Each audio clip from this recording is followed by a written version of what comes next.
এক বছর ধরে আমরা অবস্থান বিক্ষোভ চালিয়ে যাচ্ছি শহীদ মিনার ময়দানে। সেখানে অনশন করেছি, সেখানে ধর্মঘট হয়েছে সরকারি ডিপার্টমেন্টে। আমরা শুধু চেয়েছি যে সরকার আলোচনায় বসুক, আলোচনায় বসে আমরা সমস্যার সমাধান করি। আমরা দাবি কি করেছি? আমরা দাবি করেছি যে এই সরকারের বিভিন্ন ডিপার্টমেন্টে 6 লক্ষ শূন্য পদ আছে। 6 লাখ, একের পিছনে অনেকগুলো শূন্য বসালে 6 লাখ হয়।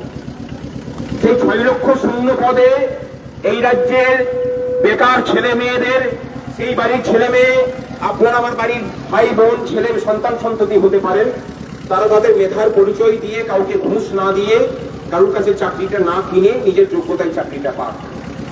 আমরা কি দাবি করেছি? আমরা দাবি করেছি যে এই রাজ্যের ছেলে মেয়েদেরকে ধান পোঁতার কাজে কেন বাইরে যেতে হবে? কেন আমাদের রাজ্যে মজুরিটা সব থেকে কম? কেন আমাদের রাজ্যে চুরিটা সব থেকে বেশি? সেই কথাটা আমরা চোখে চোখ রেখে বলতে চাই। এবং এই জায়গাতেই সরকারের আপত্তির কারণটা নিশ্চয়ই বুঝতে পারছে।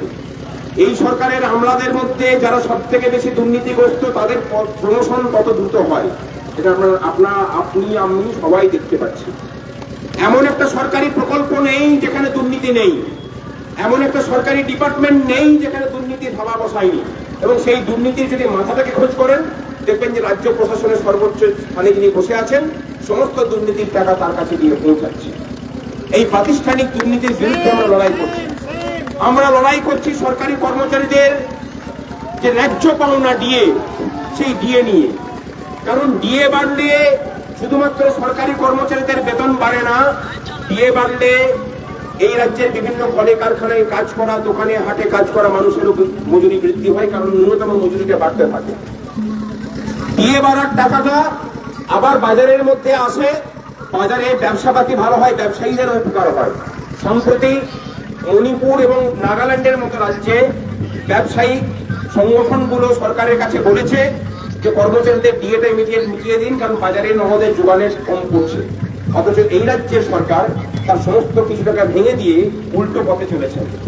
তারা এমন একটা সিস্টেম তৈরি করেছেন যেখানে আপনি শাসক দলের অনুগত হলেই আপনার সামনে দুর্নীতি করে আপনার 5 পুরুষের কামিয়ে খাওয়ার মতো, বসে বসে খাওয়ার মতো ধন সম্পদ অর্জন করে নেওয়ার একটা সুযোগ থাকবে।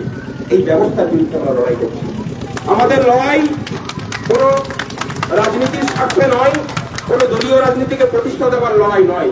আমাদের লড়াই এই রাজ্যে যে প্রাতিষ্ঠানিক দুর্নীতি চলছে, এই সরকারের মধ্যে যে অহংকার তার বাসা বেঁধেছে, যে আমি যা বুঝি, আমি যা করি সেটাই ফাইনাল এবং সেটাই সংবিধান, আমরা সেটাকে ভাঙতে চাই। তার বিরুদ্ধে লড়াই চলছে, সেই লড়াই চলবে রাজ্যটাকে বাঁচানোর স্বার্থে।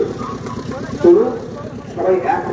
সরকারি কর্মচারীদের সাথে সাধারণ মানুষের কোনো বিভেদ নেই। এই বিভেদটা সরকার তৈরি করে আসলে নিজের যে চুরি ডাকাতির সাম্রাজ্য, সেটাকে আরো বেশি দিন করে টিকিয়ে রাখতে চায়।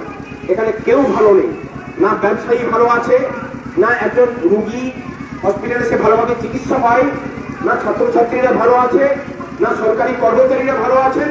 এখানে কেউ সুখে নেই, কেবলমাত্র একটা পরিবার এবং তাদের অনুগত কিছু আমলা বাহিনী ছাড়া এখানে কেউ ভালো নেই। এই ব্যবস্থার বিরুদ্ধে আমাদের লড়াই চলছে। আপনাদের সকলের সহযোগিতা প্রয়োজন। এই ব্যবস্থার বদল দরকার, না হলে বাংলা বাঁচবে না। আর বাংলা না বাঁচলে আমি আপনি কেউ বাঁচবে না। ধীরে ধীরে এই বাংলাটা একটা বৃদ্ধাশ্রমে পরিণত হচ্ছে। কারণ আপনিও জানেন যে আপনার তিলে তিলে গড়ে তোলা সন্তানটা এই রাজ্যে তার মেধার উপযোগী কোনো কাজ পাবে না, তাকে বাইরের রাজ্যে যেতে হবে। আর ফাঁকা ঘরে পড়ে থাকবেন বৃদ্ধা যারা স্বামী স্ত্রী। এই বৃদ্ধাশ্রম হওয়া থেকে বাংলাটাকে বাঁচানোর লড়াই করা উচিত। আপনাদের যে অসুবিধা হচ্ছে এই মিছিলের জন্য, তার জন্য আমরা আন্তরিকভাবে ক্ষমা চেয়ে নিচ্ছি। এই স্লোগান সামনে যা।